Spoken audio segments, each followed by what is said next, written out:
So ఈ palliative care వల్ల ఉపయోగాలే ఉంటాయి. సో ఈ పాలియేటివ్ కేర్ అనేది క్యాన్సర్ డయాగ్నోస్ అప్పుడు మనం స్టార్ట్ చేస్తున్నాం కాబట్టి పేషెంట్ యొక్క well being and quality of life అనేది చాలా వరకు ఇంప్రూవ్ అవుతుంది.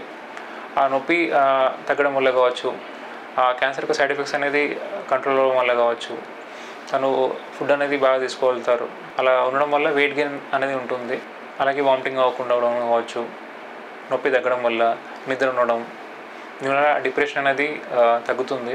చూసారు ఇందులో ఏమవుతుందంటే వాళ్ళు అంటే ఫ్రీక్వెంట్గా చాలామంది లైక్ క్యాన్సర్ పేషెంట్స్ వాళ్ళకి ఆల్రెడీ రోగనిరోధక వ్యవస్థ అనేది తగ్గుతుంది.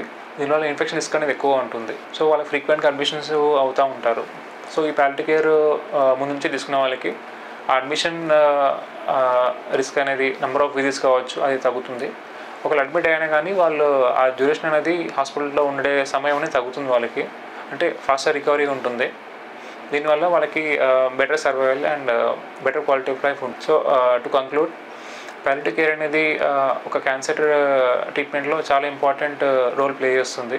సో ఇది క్యాన్సర్ డయాగ్నోస్ అప్పుడే ఇంటిగ్రేట్ చేస్తే దీనివల్ల పేషెంట్తో పాటు ఫ్యామిలీ కేర్ గివర్స్ కావచ్చు వాళ్ళకు కూడా మానసికంగా ఎమోషనల్లీ సపోర్ట్ ఉంటుంది. దీనివల్ల క్వాలిటీ ఆఫ్ లైఫ్ అనేది చాలా ఇంప్రూవ్ అవుతుంది. పేషెంట్స్ కావచ్చు, వాళ్ళ ఫ్యామిలీ అటెండర్స్ కావచ్చు. ఈ వీడియో నచ్చినట్టయితే you can like and share. అలాగే you can subscribe channel for any educational content and also you can post the comments.